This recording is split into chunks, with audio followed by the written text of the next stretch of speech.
दंडोत प्रणाम. मायबाप हो, देवताचे 9 थवे आहेत.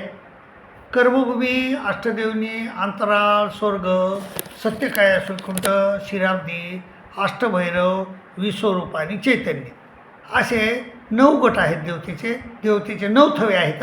आणि त्या थव्यामध्ये कर्मभूमीमध्ये 13 कोटी देवता आहेत, अष्टदेवनीमध्ये 13 कोटी देवता आहेत, अंतराळीमध्ये 13 कोटी देवता आहेत, स्वर्गात 33 कोटी देवता आहेत, सत्यकाय सुकुंडमध्ये 9 कोटी देवता आहेत आणि शिराब्दीमध्ये 1.25 लक्ष देवता आहेत, अष्टभैरवामध्ये फक्त 8च आहेत, विश्वरूपामध्ये फक्त 20 देवता आहे आणि माया फक्त एकच माया आहे. असे 9 गट आहेत.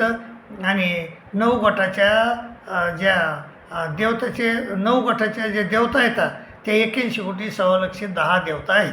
तर प्रत्येक ब्रह्मांडामध्ये 81 कोटी 1.25 9 देवता असतात आणि 10 ही माया. तर माया ही अनंत ब्रह्मांडामध्ये एकच असते. तर माय बाबा, तर ह्या ज्या देवता आहेत ह्या देवतेचे फक्त ह्या देवतापैकी जेवढ्या किती येतात देवता 81 कोटी 1.25 थवे किती येतं 9. तर ह्या 9 थव्यापैकी 81 कोटी 1.25 देवतेपैकी फक्त आपल्याला 35 देवताची नावं माहिती आहेत. तर कर्मभूमीच्या 13 कोटी देवता आहेत. तर त्यापैकी 13 कोटीपैकी फक्त 4 देवताची नाव माहिती आहेत, फुली, मैराळी, हाव हो. आणि अष्टदेवनीमध्ये 13 कोटी देवता आहेत. तर त्या फक्त 8 देवता माहिती आहेत आपल्याला, देव, देवी, चिडा, चिटयूक, वीर, भौतिक, यक्ष, यक्षिणी. अंतराळीमध्ये 13 कोटी देवता आहेत, पण त्यातल्या फक्त 6 माहिती आहेत आपल्याला, चित्र, विचित्र, चित्रांगद, माधव, गणपती, सरस्वती. स्वर्गामध्ये फक्त 3च 33 कोटी देवता आहेत, फक्त 3च माहिती आहेत आपल्याला, इंद्र, चंद्र, सूर्य. आणि सत्यकाय सुकुटमध्ये 3च देवता माहिती आहेत आपल्याला, ब्रह्मा, विष्णू, महादेव. शिराब्दीची एकच देवता माहिती आहे, सत्यनारायण. अष्टभैरवाच्या 8 देवताची नावं माहिती आहेत आपल्याला, कराळी, विक्राळी, उमापती, पशुपती, सदाशिव, ब्रह्मा, विष्णू, महादेव. आणि विश्वरूप एकच देवता आहे, तिचं नाव विश्वदेवता आणि चैतन्य देवता. अशा ज्ञात एकूण आपल्याला 35 देवताची नावं माहीत आहेत. 81 कोटी 1.25 देवता, त्यापैकी आपल्याला फक्त 35 देवतेच्या नावं माहीत आहेत. आता मायबाबा, जेवढ्या देवता येतात तेवढे त्यांच्या विद्या आहेत. आणि त्या विद्यापैकी फक्त आपल्याला 17 विद्या माहीत येतात.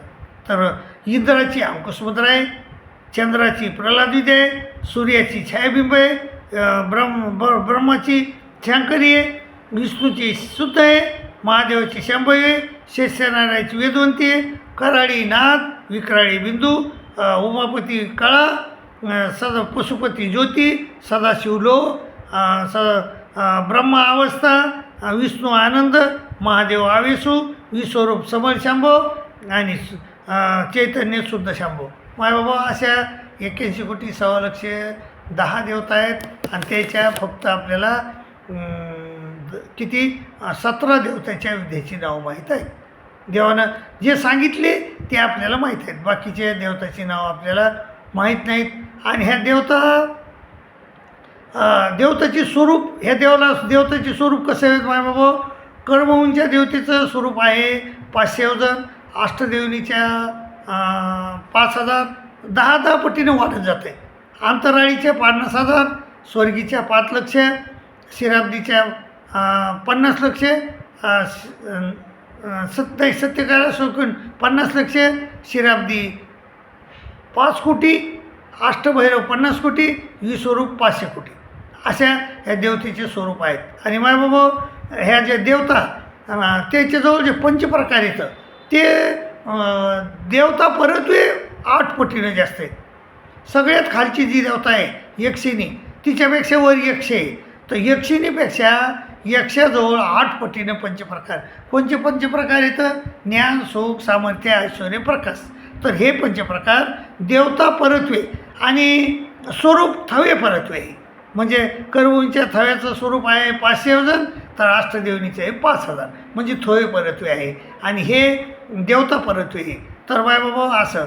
आणि ह्या देवताचे जे मूळ देवता आहेत, तर ह्या देवता खालच्या देवतेला वरची देवता दिसत नाही. पण वरच्या देवतेला खालची देवता दिसते. तर खालच्या देवतेला फक्त वरच्या देवतेचं अस्तित्व ज्ञान असतं, दिसत नाही. पण वरची देवता खालच्या देवतेला व्यापून असते आणि खालची देवता वरचीला व्यापून नाही. तर असा वरून खाली खाली व्याप असतो. तर ईश्वराचा व्याप सर्वत्र आहे. ब्रह्माचा व्याप ईश्वराला नाही, ईश्वरापासून खाली आहे. आणि मायाचा व्याप ब्रह्माला नाही, ब्रह्मापासून खाली आहे. आणि विश्वदेवतेचा व्याप मायाला नाही, वरी कोणालाच नाही, खाली आहे. आणि तसंच प्रत्येक देवतेनं खालच्या सगळ्या देवतेला व्यापलेलं आहे. आणि वरची देवतानं जर ऑर्डर सोडली तर खालच्या देवत्याला अवतार घ्यावा लागते आणि काही बी ते म्हणते तसं काम करावं लागते. तर अशा ह्या देवता चक्रही मायबाबा. आणि ह्या देवता येतात जेव्हा 81 कोटी 1,10,10 देवता आहेत आणि त्या देवतेच्या 81 कोटी 1,10,10 विद्या येतात आणि त्या विद्येचे 4 गट केले. कर्मभूमी, अष्टदेवनी, अंतराळ आणि स्वर्ग. कर्मभूमी 13 कोटी, अष्टदेवनी 13 कोटी, अंतराळ 13 कोटी आणि स्वर्ग 33 कोटी. अशा 72 कोटी देवतेच्या विद्याच्या गट केला एक. तर त्या गटाला आनव नाव दिलं. आणि 5 आणि 6 म्हणजे सत्यकाय सुकुण आणि श्रीराब्दी. तर हे 9 कोटी 1,00,000 देवता येतात. तर ह्या देवतेच्या विद्याला महानव असं नाव दिलं. आणि अष्टभैरवाच्या 8 देवता येतात आणि 8च विद्या येतात. तर त्या कोणत्या येतात? नाद, बिंदू, कळा, ज्योती, लो, अवस्था, आनंद, आविष्णू. तर ह्या गटाला शाक्ते असं नाव दिलं. आणि मायेच्या विश्वदेवतेच्या विद्याला शांभव नाव दिलं, सबळ शांभव नाव दिलं. आणि म्हणजे आणि मायाच्या विद्याला शुद्ध शांभव नाव आहे. आणि त्या दोहीचा एक गट आहे, त्याला शांभव गट असे म्हणतात. आनव, महानव, शाक्त्या, शांभव असे 4 गट आहेत मायबाबा. तर हे गट आपल्याला लक्षात यावा. त्यामुळं तुमच्यासाठी केलेला हा व्हिडिओ आहे मायबाबा. व्हिडिओ जर आवडला असेल तर लाईक करा, शेअर करा आणि सबस्क्राईब करा अशी विनंती करतो आणि तुमची रजा घेतो. दंडोत प्रणाम, दंडोत.